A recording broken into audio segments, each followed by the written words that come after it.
And అందరికీ కూడాను 2 days before అయితే నేను ఒక మార్నింగ్ రొటీన్ బ్లాగ్ అయితే పెట్టానండి. ఆ వీడియోని అయితే పోస్ట్ చేశానండి. దానికి చాలా బాగా రెస్పాండ్ అయితే వచ్చింది. బాగా చూసారు. చాలా చాలా థ్యాంక్స్ అండి చూసిన ప్రతి ఒక్కరికి కూడాను. ఇంక ఈరోజు మార్నింగ్ రొటీన్ అయితే చేస్తున్నాను. మా పాప అయితే లేచిందండి. లేచిన వెంటనే తనకైతే పిలకలేస్తున్నాను. చూడండి ఎంత సైలెన్స్గా ఉండమంటుంది. మా మమ్మీ వీడియో తీస్తుంది. సైలెన్స్గా ఉండండి, సౌండ్ చేయకుండా. చిన్నపిల్లలు క్యూటీగా పిలకలు వేస్తే ఎంత క్యూట్గా ఉంటారు కదండి. నీట్గా క్లిప్స్ పెట్టిన కంటే మీరు కూడా చిన్న జుట్టు ఉంటే పిలకలు వేయడానికి మ్యాక్సిమం ప్రిఫరెన్స్ అయితే ఇవ్వండి. పిలకలు వేస్తే చాలా క్యూట్గా ఉంటారు పిల్లలు అయితే. నేను 2 పిలకలు వేసి నీట్గా ఫ్రెష్ అప్ అయితే అయిపోయిందండి మా పాప అయితే. ఇంక అందరికీ కూడా హాయ్ అండ్ గుడ్ మార్నింగ్ అయితే చెప్తుంది. మీరు కూడా తన కోసం కామెంట్లో హాయ్ అండ్ గుడ్ మార్నింగ్ అయితే చేసేయండి. లేచేసరికల్లా అయితే నేను ఎగ్స్ని అయితే బాయిల్ చేసి పెట్టుకున్నానండి. అలానే మిల్క్ని కూడా బాయిల్ చేసి పెట్టుకున్నాను. కానీ తనకి ఎగ్స్ వద్దు, మిల్క్ వద్దండి. పిల్లలు ఇప్పుడు ఇంతే కదా, మనం చేసింది వాళ్ళు తినరు, వాళ్ళకి నచ్చిన ఫుడ్ మాత్రమే అని అయితే చెప్తారండి. ఇంక మా పాప కూడా అలానే ఈరోజు మార్నింగ్ అయితే తనకి ఇంకా ఎగ్స్ వద్దంట, మిల్క్ వద్దన్నది. తన కోసం అయితే ఇంక నేను ఆమ్లెట్ వేయబోతున్నాను. మీ ముందుకు వచ్చా మీకు అందరికీ కూడా గుడ్ మార్నింగ్ అండి. మా పాపతో అయితే వ్లాగ్ చేయబోతున్నాను. మీరు ఖచ్చితంగా వ్లాగ్ మొత్తాన్ని కూడా వాచ్ చేయండి. ఎలా ఉంది అండి మర్చిపోకుండా లాస్ట్లో ఒక కామెంట్ని అయితే చేయండి. అప్పుడే నాకైతే అర్థమవుతుంది ఎలాంటి బ్లాగ్స్ తీయాలి, ఏం చేయాలి అనేది అయితే. నా బ్లాగ్ నచ్చినట్టయితే మీరు ఖచ్చితంగా నాకైతే కామెంట్ బాక్స్లో కామెంట్ చేయండి. మా పాప అయితే అందరికీ హాయ్ చెప్తుందండి. ఇంక తన కోసం బ్రెడ్ ఆమ్లెట్ని అయితే ప్రిపేర్ చేస్తున్నాను. ముందుగా అయితే తవ్వని పెట్టుకున్నానండి. ఈ తవ్వనైతే నేను ఈ దోశల తవ్వ అయితే నాకు 1100 పడిందండి. దీని గురించి అయితే నేను లాంగ్ షార్ట్ బ్లాగ్ని అయితే చేస్తాను. ఖచ్చితంగా వాచ్ చేయండి. ఇంక తన కోసం అయితే బ్రెడ్ ఆమ్లెట్ వేస్తున్నాను. మ్యాక్సిమం పిల్లలకి కోసం ఆమ్లెట్ వేసినప్పుడు మసాలాలు అవాయిడ్ చేయడం అనేది చాలా బెటర్ అండి. నేనైతే ఓన్లీ సాల్ట్ వేసి మాత్రమే మా పాపకు ఆమ్లెట్ని అయితే వేస్తాను. సాల్ట్ వేసి దానిపైన అయితే బ్రెడ్ పెట్టేసానండి. ఆమ్లెట్ పైన పెట్టేసి అయితే ఇంక ఫోల్డ్ చేసుకొని ఫ్రై చేశాను. ఈ బ్రెడ్ ఆమ్లెట్ అంటే చాలా ఇష్టం. ఇలాంటి ఫుడ్ అయితే ఇష్టంగా తింటారు కదండి ఇప్పుడు పిల్లలు. అదే దోశ ఇడ్లీ అనుకోండి, ఈ టైం దగ్గరకు కూడా రారు. ఇంకా ఒకవైపు అయితే బ్రెడ్ని పెట్టి ఆ సైడ్స్ ఉన్నంతటిని కూడా ఫోల్డ్ చేసుకుని అయితే 2 వైపు సైడ్స్ కూడా టర్న్ చేసుకుని అయితే ఫ్రై చేసుకోవాలండి. చాలా టేస్ట్గా ఉంటుంది. పిల్లలకి అయితే ఇలా సింపుల్గా చేసినట్లయితే ఇష్టంగా తింటారు. హెల్త్కి కూడా ఎటువంటి ఇది కూడా ఉండదండి. అందుకోసం మ్యాక్సిమం మీరు కూడా మసాలాన్ని అవాయిడ్ చేసేయండి. మసాలాలు ఏమీ వేయకుండా సింపుల్గా ఇలాగైతే ట్రై చేయండి. ఆమ్లెట్ వేసి ఇచ్చేసానండి. ఇంక మా పాప అయితే చాలా ఖుషిగా ఉంది. బెడ్ పైకి అయితే వెళ్ళిపోయింది, ఆల్రెడీ కూర్చుందండి. ఇంక తీసుకువెళ్ళడమే. తన కోసం అయితే ఇంకా ఎంతమంది పిల్లలకు బ్రెడ్ ఆమ్లెట్ అంటే ఇష్టం అనేది అయితే ఖచ్చితంగా కూడా కామెంట్ బాక్స్లో అయితే నాకు ఒక కామెంట్ చేయండి. ఇంక మా పాప కోసం అయితే నేను పెట్టేస్తున్నాను. పాపకు పెట్టేశాక నేను మార్నింగ్ రొటీన్ అయితే చేయబోతున్నానండి. ముందుగా అయితే తనకి టిఫిన్ పెట్టేసి అయితే ఇంకా నెమ్మదిగా చేస్తాను. మీకు మొత్తము నేను ఎలా మార్నింగ్ రొటీన్ చేశాను ఏంటి అనేది అయితే ఖచ్చితంగా కూడా మొత్తం కూడా బ్లాగ్లో ఉంటుంది. లాస్ట్ వరకు వాచ్ చేయండి. మా పాపనైతే అడిగేద్దాం రండి, ఎలా ఉందో చూడండి. సూపర్గా ఉందంట, తనకి నచ్చిందంట చాలా బాగా. ఇలా సింపుల్గా చేసినట్లయితే వాళ్ళకి కారం ఉండదు కనుక నీట్గా కూడా తింటారండి. ఇంక తనకైతే ఆమ్లెట్ని ఒక్కొక్క చిన్న పీసులుగా తీసి అయితే పెట్టేశాను. నీట్గా కూడా ఆమ్లెట్ని అయితే మ్యాక్సిమం మార్నింగ్ టైంలో ఆమ్లెట్ కానీ ఇవ్వనండి. మ్యాక్సిమం ఈవినింగ్ టైమే ఇస్తాను. కానీ ఈరోజు మార్నింగ్ లేచిన వెంటనే ఎగ్స్ని బాయిల్ చేసి పెట్టాను కదా, ఎగ్స్ని చూసి అయితే ఆమ్లెట్ వేయమంది. చూడండి మీకు కూడా ఇస్తుంది, తినండి అంటుంది. మీరు కూడా మా పాపకైతే థ్యాంక్స్ అని అయితే కామెంట్ బాక్స్లో కామెంట్ చేసేయండి.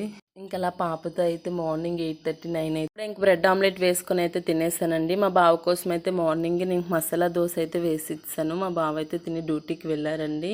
ఇంకైతే ఇలా నా డే రొటీన్ అయితే మార్నింగ్ స్టార్ట్ అయ్యిందండి. మాకు ఇక్కడ చాలా చాలా చలిగా ఉందండి. రేపటి బ్లాక్లో మీకు చూపించాను కదా ఎంతలా మంచు పడుతుందంటే ఇక్కడ బయటికి కూడా వెళ్ళలేకపోతున్నాం, అంతలా అయితే చలి ఉంది ఇక్కడ. మమ్మీ ఇంకా ఫినిష్ అయిపోయిందని అయితే ప్లేట్ అయితే చూపిస్తుంది చూడండి. తినైతే నేనైతే ఇక్కడ బ్లోవర్ అయితే తీసుకున్నాం ఒకటి, బజాజ్ కంపెనీది. అది నేను షార్ట్ వీడియో కూడా మీకు పోస్ట్ చేశాను. ఇది మా పక్క వాళ్ళు అయితే చుట్టి వెళ్ళిపోయారండి. వాళ్ళదైతే ఇది గ్లాసెస్ది అయితే ఇచ్చారు హీటరు. దీన్ని అయితే పెట్టుకోకపోతే ఇంక 2 మినిట్స్ కూడా ఇంక ఉండలేకపోతున్నాం. చాలా చాలా చలిగా ఉంటుంది ఇక్కడైతే ఢిల్లీలో. అయితే ఇంక టిఫిన్ తినేసింది కదండి. ఇంక నేను డే రొటీన్ అయితే స్టార్ట్ చేయబోతున్నాను. తనకైతే ఇంకా హాయ్ అంటే చెప్పియండి, మీ అందరూ కూడా హాయ్ చెప్పమని మమ్మీ అంటుంది. ఫినిష్ అయిపోయిందని అయితే ఇంక మీ అందరికీ కూడా ప్లేట్ని అయితే చూపించేస్తుంది. ఇంక నేను ఫస్ట్గా అయితే పాప పెట్టేసిన వెంటనే ఇల్లంతా కూడా నీట్గా తుడుచుకున్నానండి మరొకసారి టిఫిన్ అయిపోయాక. ఇక్కడ క్వార్టర్స్ ఇలానే ఉంటాయండి. ఒక్కొక్క దగ్గర అయితే బెస్ట్గా దొరుకుతాయి, ఒక్కొక్క దగ్గర అయితే ఓల్డ్ క్వార్టర్స్ కూడా దొరుకుతాయి. కాకపోతే అన్నీ అవైలబుల్గా అయితే ఉంటాయి. నెక్స్ట్ అయితే టిఫిన్ సామాన్లు అన్నీ కూడా నీట్గా కూడా తోమేసి అయితే పెట్టుకున్నానండి. ఇక్కడ సింక్లు అయితే మాకు చిన్నగానే ఇచ్చారు. పెద్ద క్వార్టర్స్ ఏం కాదు కదా, షార్ట్ క్వార్టర్స్ కొనుక్క అలా ఇచ్చారు. నేను ఎప్పుడో ఒక రోజు మీకు ఆర్మీ క్వార్టర్స్ ఎలా ఉంటాయి ఏంటనేది అనేది అయితే పెద్ద వ్లాగ్ అయితే చేసి ఖచ్చితంగా కూడా మీకు పోస్ట్ చేస్తానండి. ఇంకా అన్ని సామాన్లు కూడా ఒక్కొక్కటిగా తోముకున్నానండి టిఫిన్ అయ్యాక. ఈ సామాన్లు లేకపోతే మనకి ఎంత సరదాగా ఉందో అనిపిస్తుంది ఇక్కడ సామాన్లు తోమినప్పుడు. ఇక్కడ చలికి అయితే ట్యాంక్లో వాటర్ చాలా చాలా కూల్గా ఉంటుంది. ఇంక వాటర్తో తోమాలంటే మన వల్ల కావట్లేదు. అందుకోసం సామాన్లు తోమినప్పుడు దేవుడు గుర్తొస్తుందండి. పక్కనైతే మనకి గిన్నెల స్టాండ్ అనేది అవైలబుల్గా ఇచ్చాడండి. గిన్నెలన్నీ నేను ఒక షార్ట్లో చెప్పాను కదండి మా పాపకి అయితే కుకింగ్ సామాన్లు కొన్నానని. అవేనండి ఇవైతే రోజు కూడా కుకింగ్ వండేస్తుంది. నా కోసం కూడా ఫుడ్ అయితే ప్రిపేర్ చేసేస్తుంది. దోశ ఇడ్లీ అన్నీ కూడా మీకు కూడా చేసి పెడతాను. నేనైతే ఫస్ట్లో యూట్యూబ్లో మొత్తం కూడా కుకింగ్వే పెట్టేదాన్ని అండి. అప్పట్లో అయితే తిని నేర్చుకుంది. మమ్మీ నాకు కూడా సామాన్లు కొన్న మమ్మీ, నేను కూడా కుకింగ్ చేస్తాను అన్నది. తన కోసం అయితే ఇంక బయటకు వెళ్ళి చాలా డేస్ తర్వాత అయితే మాకు ఢిల్లీలో ఎండ వచ్చిందండి. చూడండి బయట మనుషులు కనిపించడం ఇదే 1 మంత్ తర్వాత అయితే కనిపిస్తుంది. టైం అయితే ఇంక బయట ఎండలో కూర్చొని వచ్చేసరికి 12:30 అయ్యిందండి. ఇంక కుకింగ్ అయితే స్టార్ట్ చేస్తాను. ముందుగా ఎగ్గులను అయితే టమాటా వేసి వండుకుంటున్నాను ఇక్కడ. అయితే ఎగ్స్ని కూడా ఇక్కడ ఇస్తారండి. మీకు రేషన్ వీడియో కూడా ఖచ్చితంగా ఒక లాంగ్ వీడియోని అయితే పోస్ట్ చేస్తాను. ఆర్మీ లైఫ్లో ఎలాంటి రేషన్ వస్తుంది, ఎలా ఉంటుంది, ఆ రేషన్ తీసుకోకపోతే మనకి ఎటువంటి బెనిఫిట్స్ ఉంటాయి అనేది మొత్తము కూడా మీకు ఒక లాంగ్ వీడియోని అయితే పోస్ట్ చేస్తాను. నెక్స్ట్ అయితే ఇక్కడ ఎగ్స్ని అయితే మా అన్ని కూడా వేసుకుని అయితే ముందుగా ఫ్రై చేసుకున్నానండి. మార్నింగ్ ఎగ్స్ బాయిల్ చేసి పెట్టుకున్నాను కదా, ఆ ఎగ్స్తోనే ఇక్కడైతే కర్రీని అయితే ప్రిపేర్ చేస్తున్నాను. అందులోనే ఆనియన్స్ వేసి అయితే, ఆనియన్స్ అయితే చిన్న ఉల్లిపాయలు అండి. అందుకోసం నాటు ఉల్లిపాయలు అంటారు కదా, చిన్న చిన్నగా మన వైపు దొరుకుతాయి. ఇక్కడ కూడా ఢిల్లీలో కూడా దొరుకుతాయండి. నేను కూడా షాక్ అయ్యాను చూసి. చాలా బాగున్నాయని అయితే నేను కూడా తీసుకున్నాను. ఎగ్స్ కర్రీ కానీ చికెన్ కానీ చాలా బాగుంటాయి ఇవైతే. ఉల్లిపాయలు వేసి అయితే ఉల్లిపాయలు కూడా ఫ్రై చేసుకున్నానండి. ఫ్రై చేసుకున్నాక ఇందులోనే ఎగ్స్ని కూడా యాడ్ చేసుకొని టమాటా పేస్ట్ని అంతటిని కూడా యాడ్ చేసుకుని అయితే ఫ్రై చేసుకున్నాను. ఇలా ఫ్రై చేసుకుని అయితే నాటు ఉల్లిపాయలు బంగాళదుంపలో కూరలో కానీ, మనం చికెన్ వండుకుంటాం కానీ చికెన్లో కానీ మటన్లో కానీ చాలా చాలా బాగుంటాయి కదా. చిన్నగా ఉంటే కట్ చేసి వేస్తే ఆ టేస్ట్ చాలా బాగుంటుంది. నాకు కూడా ఇష్టం. టమాటాలను అయితే ఇంకా రోజు కరెంట్ అయితే లేదండి. మాకు ఇక్కడ ఢిల్లీలో కరెంట్ ఇష్యూ చాలా ఎక్కువగా ఉంటుంది. నేను నా వీడియోని పోస్ట్ చేస్తానండి ఇక్కడ ఎలా ఉంటుంది, కరెంట్ తీసిస్తే ప్రాబ్లం ఏంటి. మేరట్ పోస్టింగ్ వచ్చిన వాళ్ళకి కానీ మేరట్లో ఉన్న వాళ్ళకి కానీ నేను ఒక సజెషన్ ఇచ్చినట్టయితే ఉంటుంది తెలిసినట్లు. ఇంకా టమాటాలను అయితే కట్ చేసుకుని ఇంక వేసుకున్నానండి. మిక్సీ కొట్టడానికి కరెంట్ లేదని చెప్పాను కదా, అందుకోసం వేసుకుని అయితే మూత పెట్టుకుంటే మనం మ్యాక్సిమం మూత పెట్టుకుని సాల్ట్ వేసుకున్నట్లయితే మనకు నీట్గా కూడా గ్రేవీలో వచ్చేస్తాయండి టమాటాలు.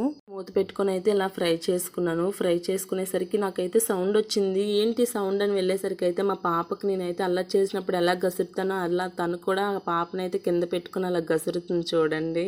పిల్లలు చేసిన చిన్న చిన్న విషయాలైనా అందులో ఎంత హ్యాపీనెస్ ఉంటుందో, నేను ఎలా అంటాను తనకి అనేది అయితే నాకు అక్కడ అలానే తనైతే చేస్తుంది. నాకైతే చాలా చాలా హ్యాపీగా అనిపించింది. ఇంకా ఎగ్స్ని అయితే వేసుకొని దగ్గరికి అయితే కూరలో పెట్టుకున్నానండి. అలానే రసాన్ని కూడా ప్రిపేర్ చేసుకున్నాను. దాంతోపాటు మార్నింగ్ టిఫిన్లోకి అయితే ఇంక దోశలకైతే పప్పు నానబెట్టుకుంటున్నాను. మినపగుళ్ళు అయితే వేసుకున్నాను. 1 గ్లాస్ మినపగుళ్ళు, 1.5 గ్లాస్ అయితే రైస్ని వేసుకున్నాను. అలానే శనగపప్పును కూడా కొద్దిగా వేసుకున్నానండి కలర్ కోసం. శనగపప్పు మెంతుల్ని కూడా వేసుకుని అయితే తగిన వాటర్ వేసి అయితే మ్యాక్సిమం 5 అవర్స్ పాటు నానబెట్టుకున్నానండి.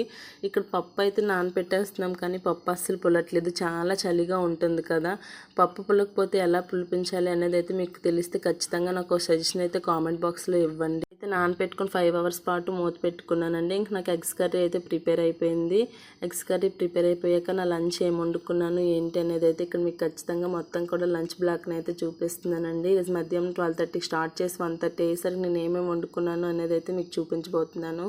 ముందుగా ఎగ్స్ కర్రీని అయితే బాయిల్ చేసుకుని ఎగ్స్ కర్రీని అయితే టమాటా వేసి వండుకున్నానండి. ఎగ్స్ అయితే ఇంకా అయిపోయి నెక్స్ట్ అయితే ఫ్రూట్స్ని తీసుకున్నాను. బనానా, ఆరెంజ్, అలానే జాంకాయని, అలా దానిమ్మని కూడా తీసుకున్నానండి. లంచ్ రైస్ని కూడా బాయిల్ చేసి అయితే పెట్టుకున్నానండి. రైస్ కూడా బాయిల్ అయిపోయింది. నెక్స్ట్ అయితే ఇది చాలా చాలా స్పెషల్ రెసిపీ అండి. ఇదేంటి అనేది చూపించేస్తున్నాను. నేను గులాబీలను అయితే ప్రిపేర్ చేశానండి. సంక్రాంతి సందర్భంగా మీరు చేసుకుంటారని గులాబీలను అయితే ప్రిపేర్ చేశాను. గులాబీలను కూడా లంచ్లోకి తీసుకున్నాను. అలా డేస్ తర్వాత ఎండ్రాడం అందరము కూడా బయటకైతే వచ్చామండి. ఇది నా లాంగ్ వీడియో మీకు ఎలా అనిపించింది ఏంటనేది అయితే కామెంట్ చేయండి. ఇంత టైం నా వీడియోని వాచ్ చేసినందుకు చాలా చాలా థ్యాంక్స్ అండి. నా వీడియో నచ్చినట్టయితే సబ్స్క్రైబ్ చేసుకోండి. Bye bye.